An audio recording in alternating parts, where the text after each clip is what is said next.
दोस्तों, जीवन में अनेक घटनाएं घटित होती हैं जो ज़्यादातर असफलता या सफलता के बीच होती हैं। अक्सर असफलता मिलने पर लोग खुद को दूसरे के मुकाबले कमतर आंकने लगते हैं, यानी वे अपनी ही नज़रों में खुद की ही वैल्यू को कम समझते हैं और फिर ऐसी स्थिति में दिमाग नेगेटिव थिंकिंग की ओर जाने लगता है। क्या आपने कभी सोचा है कि जिस इंसान को ईश्वर ने बनाया है उसकी वैल्यू भला कैसे कम हो सकती है? एक सफलता या असफलता से पूरे जीवन के पैमाने तो नहीं लिखे जा सकते। तो चलिए आपकी इसी सोच को बदलने का प्रयास करते हैं एक कहानी के माध्यम से। एक बार की बात है, एक शिष्य ने विनम्रता पूर्वक अपने गुरुजी से पूछा, गुरुजी, कुछ लोग कहते हैं कि जीवन एक संघर्ष है, कुछ अन्य कहते हैं कि जीवन एक खेल है और कुछ जीवन को एक उत्सव की संज्ञा देते हैं। इनमें से कौन सही है? गुरुजी ने तत्काल बड़े ही धैर्यपूर्वक उत्तर दिया, पुत्र, जिन्हें गुरु नहीं मिला उनके लिए जीवन एक संघर्ष है, जिन्हें गुरु मिल गया उनका जीवन एक खेल है, और जो लोग गुरु द्वारा बताए गए मार्ग पर चलने लगते हैं मात्र वही जीवन को एक उत्सव का नाम देने का साहस जुटा पाते हैं। यह उत्तर सुनने के बाद भी शिष्य पूरी तरह से संतुष्ट न था। गुरुजी को इसका आभास हो गया। वे कहने लगे, लो, तुम्हें इसी संदर्भ में एक कहानी सुनाता हूँ। ध्यान से सुनोगे तो स्वयं ही अपने प्रश्न का उत्तर पा सकोगे। उन्होंने जो कहानी सुनाई वह इस प्रकार थी।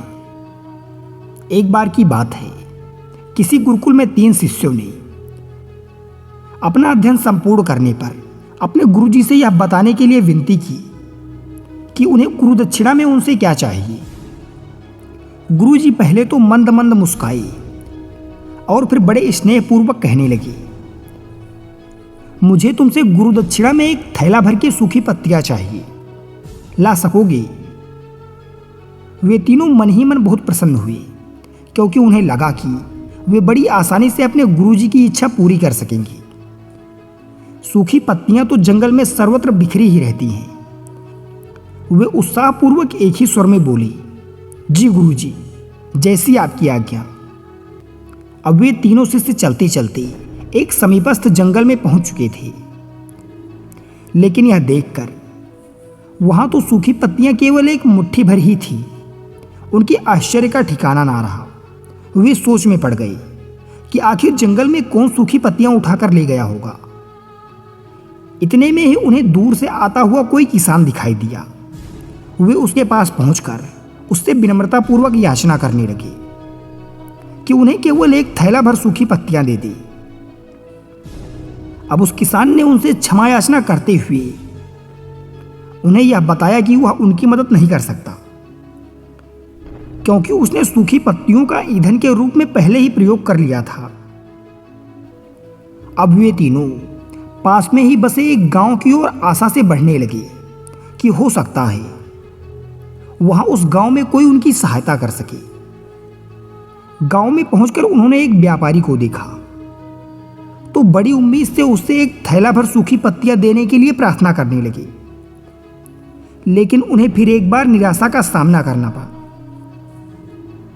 क्योंकि उस व्यापारी ने तो पहले ही कुछ पैसे कमाने के लिए सूखी पत्तियों के दोने बनाकर बेच लिए थे। उस व्यापारी ने उदारता दिखाते हुए उन्हें एक बूढ़ी माँ का पता बताया जो सूखी पत्तियां एकत्रित किया करती थी, पर भाग्य ने यहां पर भी उनका साथ नहीं दिया, क्योंकि वह बूढ़ी माँ तो उन पत्तियों को अलग अलग करके कई प्रकार की औषधियां बनाया करती थी।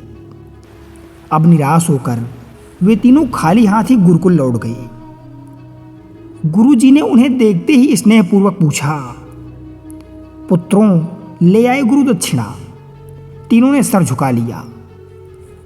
गुरुजी द्वारा दोबारा पूछे जाने पर उनमें से एक शिष्य कहने लगा, गुरुदेव, हम आपकी इच्छा पूरी नहीं कर पाए। हमने सोचा था कि सूखी पत्तियां तो जंगल में सर्वत्र बिखरी ही रहती होंगी, लेकिन बड़े ही आश्चर्य की बात है, लोग उनका भी कितनी तरह से उपयोग करते हैं। गुरुजी फिर पहले की तरह मुस्कुराते हुए प्रेम पूर्वक बोले, निराश क्यों होते हो? प्रसन्न हो जाओ। और यही ज्ञान की सूखी पत्तियां भी व्यर्थ नहीं हुआ करती, बल्कि उनके भी अनेक प्रयोग हुआ करते हैं। मुझे गुरु दक्षिणा के रूप में दे दो। तीनों शिष्य गुरु जी को प्रणाम करके खुशी खुशी अपने घर की ओर चले गए। वह शिष्य जो गुरु जी की कहानी एकाग्रचित होकर सुन रहा था, अचानक बड़े उत्साह से बोला, गुरु जी, अब मुझे अच्छी तरह से समझ में आ गया कि आप क्या कहना चाहते हैं। आपका संकेत वस्तुतः इसी ओर है ना, कि जब सर्वस्व सुलभ सूखी पत्तियां भी निरर्थक या बेकार नहीं होती, तो फिर हम कैसे किसी भी वस्तु को छोटा या महत्वहीन मानकर उसका तिरस्कार कर सकते हैं। चींटी से लेकर हाथी तक और सुई से लेकर तलवार तक सबका अपना अपना महत्व होता है।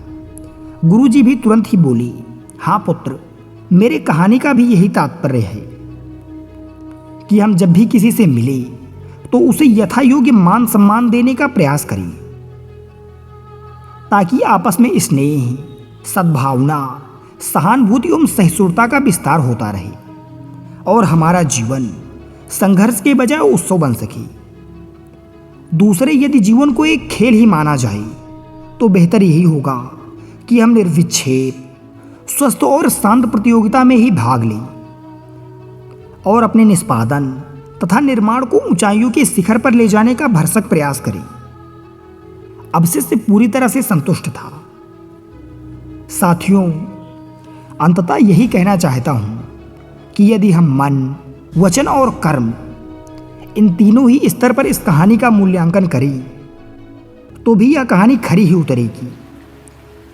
सबके प्रति पूर्वाग्रह से मुक्त मन वाला व्यक्ति अपने वचनों से कभी भी किसी को आहत करने का दुस्साहस नहीं करता और उसकी यही ऊर्जा उसके पुरुषार्थ के मार्ग में समस्त बाधाओं को हर लेती है। वस्तुतः हमारे जीवन का सबसे बड़ा उत्सव पुरुषार्थ ही होता है, ऐसा विद्वानों का मत है। साथियों, उम्मीद करते हैं वीडियो आपको पसंद आया होगा, और यदि वीडियो वास्तव में आपको पसंद आया तो वीडियो को अपना प्यार अवश्य दें। धन्यवाद।